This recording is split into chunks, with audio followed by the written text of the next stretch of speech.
नमस्कार दोस्तों, मैं मुकेश।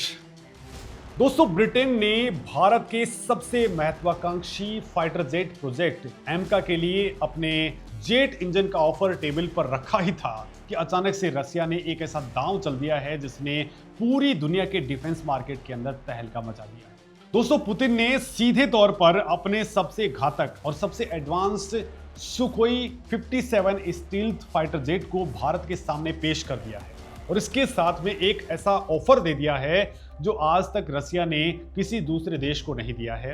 एक तरफ ब्रिटेन की बेहतरीन इंजन टेक्नोलॉजी है, दूसरी तरफ रसिया का पूरा बना हुआ 5वीं पीढ़ी का लड़ाकू विमान और उसकी 100% टेक्नोलॉजी ट्रांसफर का सीधा प्रस्ताव। दोस्तों, Saint Petersburg International Economic Forum के दौरान रूसी राष्ट्रपति ने खुलेआम जो ऐलान किया है उसने पश्चिमी देशों की नींद उड़ा दी है। अब यहां सबसे बड़ा सवाल यह है कि क्या रूस सुखोई 57 की तकनीक देकर के भारत के स्वदेशी एमका प्रोग्राम को रातों रात महाशक्ति बना देगा और क्या पश्चिमी प्रतिबंधों के बीच में फंसा रूस समय पर इन एडवांस फाइटर जेट्स की डिलीवरी भारत को दे पाएगा। दोस्तों, हमारा भारत का एमका यानी कि advance medium combat aircraft project देश का सबसे बड़ा स्वदेशी एविएशन सपना है। इस फाइटर जेट को बनाने में सबसे बड़ी चुनौती एक ऐसा ताकतवर इंजन तैयार करना है जो इस भारी भरकम जेट को बिना ज्यादा ईंधन खर्च किए सुपरसोनिक स्पीड दे सके। दोस्तों, इसी जरूरत को देखते हुए ब्रिटेन ने अपनी मशहूर कंपनी रोल्स रॉयस के जरिए भारत को साथ मिलकर के इंजन बनाने का ऑफर दिया था। ये एक बहुत बड़ा रणनीतिक कदम था क्योंकि इंजन की तकनीक दुनिया में गिने चुने देशों के पास में मौजूद है, लेकिन रसिया अच्छे तरीके से जानता है कि अगर भारत पूरी तरह से वेस्टर्न कंट्रीज के डिफेंस इकोसिस्टम के अंदर चला गया तो मॉस्को का सबसे बड़ा और सबसे भरोसेमंद हथियार बाजार हमेशा के लिए खत्म हो जाएगा। दोस्तों, इसी डर और इसी पुरानी दोस्ती को कायम रखने के लिए रसिया ने अपना सबसे बड़ा ब्रह्मास्त्र भारत के सामने खोल कर रख दिया। सुखोई 57 कोई आम लड़ाकू विमान नहीं है, बल्कि यह एक एयर सुपीरियरिटी और स्ट्राइक फाइटर है जिसे आसमान में एक तरफा राज करने के लिए डिजाइन किया गया है। दोस्तों, अमेरिकन सेना के ओडिन डेटाबेस ने खुद इस बात को माना है कि इस फाइटर जेट की खूबियां इसे दुनिया के सबसे खतरनाक विमानों की लिस्ट में ला खड़ा करती हैं और इस जेट के अंदर कम दिखाई देने वाली खूबियां यानी कि स्टेल्थ कैपेबिलिटी कूट कूट करके भरी हुई है। आसान भाषा के अंदर समझें तो इसके डिजाइन्स और इस पर लगे स्पेशल कोटिंग की वजह से दुश्मन के रडार इसे आसानी से पकड़ नहीं पाते। जब तक दुश्मन को हवा में इसकी मौजूदगी का एहसास होता है तब तक बहुत देर हो चुकी होती है। इसके अलावा दोस्तों, इसमें इंटरनल हथियार रखने की जगह बनाई गई है। आम फाइटर जेट्स में मिसाइलें पंखों के नीचे लटकी हुई रहती हैं जो रडार पर आसानी से चमक जाती हैं, लेकिन सुखोई Su-57 अपनी सारी जो मिसाइलें हैं वो अपने पेट के अंदर छुपा करके रखता है जिससे इसका स्टेल्थ फीचर और भी ज्यादा मजबूत हो जाता है।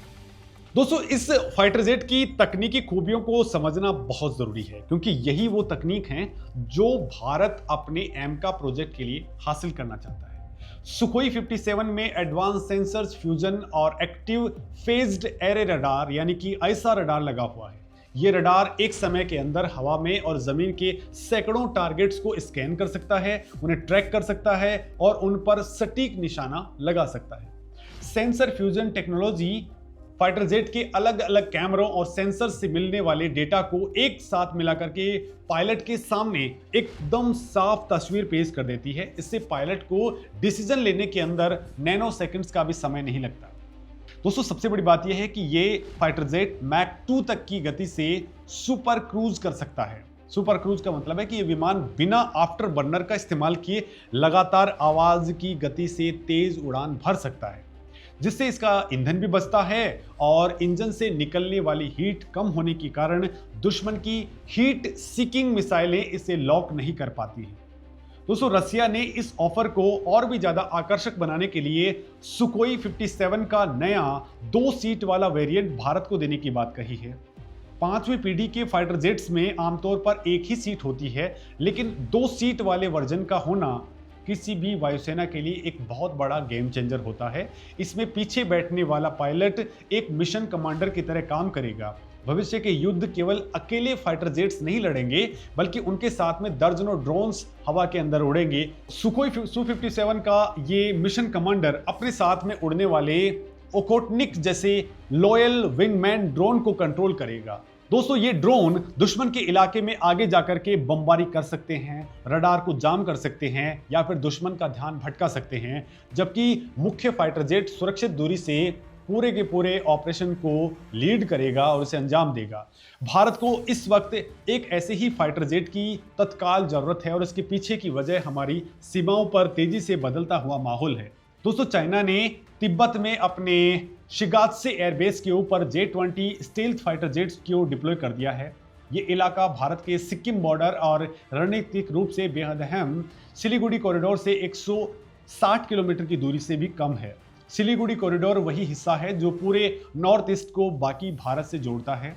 चाइना की ये तैनाती भारत के लिए एक सीधा और खुला अलर्ट है। दूसरी तरफ दोस्तों, पाकिस्तान भी चुप नहीं बैठा है। वो चाइना से J-35 स्टेल्थ फाइटर जेट खरीदने की तैयारी कर रहा है। ऐसे के अंदर भारत को दो फ्रंट्स के ऊपर 5वीं पीढ़ी के लड़ाकू विमानों का सामना करना पड़ सकता है। हमारा स्वदेशी एम का प्रोजेक्ट बहुत तेजी से आगे बढ़ तो रहा है, लेकिन उसे पूरी तरह से बनकर के वायुसेना में शामिल होने में अभी कई और साल लगेंगे। ऐसे में दोस्तों, सुखोई 57 भारत के लिए एक ऐसा परफेक्ट स्टॉप गैप सॉल्यूशन बन सकता है जो तुरंत भारतीय वायुसेना की ताकत को कई गुना बढ़ा देगा। रसिया का ये ऑफर सिर्फ विमान बेचने तक सीमित नहीं है, बल्कि ये जॉइंट प्रोडक्शन और पूरी तरह से टेक्नोलॉजी ट्रांसफर के लिए तैयार है। यह एक ऐसा पॉइंट है जो पूरे समीकरण को भारत के पक्ष में झुका सकता है। अगर भारत को सुखोई 57 की तकनीक मिल जाती है तो हमारे वैज्ञानिक इस तकनीक की बारीकियों को समझ करके उसे अपने एमका प्रोजेक्ट में सीधे तौर पर इस्तेमाल कर सकते हैं। इससे एमका के डेवलपमेंट का समय काफ़ी हद तक कम हो जाएगा और हम रिसर्च के उस लंबे दौर से बच जाएंगे जिसमें कई साल बर्बाद होते हैं। दोस्तों, ब्रिटेन का इंजन ऑफर अपनी जगह बेहतरीन है, लेकिन रसिया का स्टेल्थ एंड एवियोनिक्स का ये एक रेडीमेड पैकेज भारतीय एविएशन इंडस्ट्री को सीधे 5वीं पीढ़ी से आगे निकाल करके 6ठी पीढ़ी की तैयारी के लिए एक मजबूत बेस दे सकता है। लेकिन दोस्तों, तस्वीर का एक दूसरा पहलू भी है जो काफी उलझा हुआ और रिस्की है। रसिया ने ऑफर तो बहुत बड़ा दे दिया है, लेकिन उसकी अपनी प्रोडक्शन लाइन की हकीकत कुछ अच्छी नहीं है और कहानी कुछ और ही बयां कर रही है। द नेशनल इंटरेस्ट की एक रिपोर्ट के मुताबिक रसिया के पास में फिलहाल सुखोई 57 की केवल 32 यूनिट ही मौजूद हैं और इनमें से कई तो केवल टेस्टिंग फेज के वाले प्रोटोटाइप्स हैं जो युद्ध लड़ने के काम नहीं आ सकते हैं। रसिया ने टारगेट रखा है कि वो 2027-28 तक 76 सुखोई Su-57 विमान बना लेगा, लेकिन मौजूदा हालात को देखते हुए ये टारगेट अचीव करना इम्पॉसिबल है।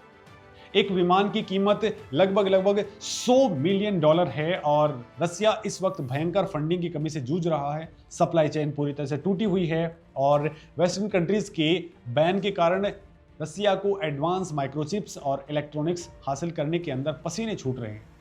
यूक्रेन के साथ में चल रहे लंबे संघर्ष ने रसिया के पूरे मिलिट्री इंडस्ट्रियल कॉम्प्लेक्स को निचोड़ करके रख दिया है। रसिया की प्रायोरिटी इस वक्त अपनी खुद की सेना के लिए गोला बारूद और बेसिक वेपन बनाना है। ऐसे में ये सवाल बड़ा हो जाता है कि क्या रूस भारत की भारी भरकम डिमांड को टाइमली पूरा कर पाएगा। ग्लोबल मार्केट में रसिया के वेपन्स का एक्सपोर्ट लगातार गिरता जा रहा है। एक वक्त था दोस्तों जब आधी दुनिया रसियन वेपन्स को खरीदा करती थी, लेकिन अब उनका दायरा सिमट गया है। अब दोस्तों केवल भारत, चाइना और कजाकिस्तान जैसे कुछ देशों तक ही रशियन वेपनरी पहुंच रही है और रसिया अपनी साख बचाने के लिए नवंबर 2025 में अल्जीरिया को सुखोई 57 की 2 यूनिट्स डिलीवर कर चुका है जो उनके 12 विमानों के ऑर्डर का हिस्सा थी। दोस्तों, एक वक्त था जब आधी दुनिया रूसी वेपनरी खरीदा करती थी, लेकिन अब उनका दायरा सिमट करके केवल भारत, चाइना और कजाकिस्तान जैसे कुछ देशों तक रह गया है। हालांकि दोस्तों, रसिया ने अपनी साख बचाने के लिए नवंबर 2025 के अंदर अल्जीरिया को सुखोई 57 की 2 यूनिट्स डिलीवर की हैं, जो उनकी 12 जेट्स का हिस्सा थी। इस डिलीवरी के जरिए रसिया ने दुनिया को ये मैसेज देने की कोशिश की है कि उनकी प्रोडक्शन लाइन अभी भी जिंदा है और वो एक्सपोर्ट कमिटमेंट को पूरा कर सकता है। भारत के नीति निर्माताओं के लिए भी ये एक किसी दो-धारी तलवार पर चलने जैसा है। एक तरफ अगर हम पूरी तरह से स्वदेशी तकनीक पर टिके रहते हैं तो एमका के तैयार होने तक चाइना और पाकिस्तान को सीमा पर एक बड़ा रणनीतिक एडवांटेज मिल जाएगा। दूसरी तरफ अगर हम रसिया की इस डील को मान लेते हैं तो हमारी आत्मनिर्भर बनने की रफ्तार धीमी पड़ सकती है और हम एक बार फिर से विदेशी तकनीक पर डिपेंडेंट हो जाएंगे। इसके अलावा दोस्तों, वेस्टर्न कंट्रीज के साथ में भारत के रिश्ते इस समय अपने चरम पर हैं। अमेरिका और फ्रांस लगातार भारत को अपनी डिफेंस कंपनियों के साथ में जोड़ने में लगे हैं। ऐसे में रसिया के साथ में इतनी बड़ी और ऐतिहासिक फाइटर जेट्स की डील साइन करने से ग्लोबल पॉलिटिक्स के अंदर एक बड़ा भूचाल आ सकता है और इसका असर भारत के दूसरे कूटनीतिक रिश्तों पर भी पड़ सकता है। दोस्तों, रसिया की यह पहल दरअसल एक बहुत बड़ा पावर प्ले है। मॉस्को अच्छी तरीके से जानता है कि भारत इस वक्त दुनिया का सबसे बड़ा और सबसे अहम डिफेंस मार्केट है। अगर सुखोई 57 की डील फाइनल होती है तो ये एक कमर्शियल कॉन्ट्रैक्ट नहीं होगा, बल्कि ये आने वाले कई दशकों तक भारत और रसिया की रक्षा साझेदारी को एक अटूट बंधन के अंदर बांध देगा। ये भारत को चाइना के बढ़ते एयर पावर के सामने एक इंस्टेंट और खतरनाक शील्ड प्रदान करेगा। दोस्तों, एमका को उड़ने के लिए ब्रिटेन का इंजन मिले या फिर पूरे प्रोजेक्ट को बूस्ट करने के लिए रसिया की स्टेल्थ तकनीक, दोनों ही मामलों में जीत आखिर भारत की ही होने वाली है। खैर दोस्तों, इस पूरे मामले पर आपका क्या कुछ कहना है, कमेंट में जरूर बताइए। नमस्कार।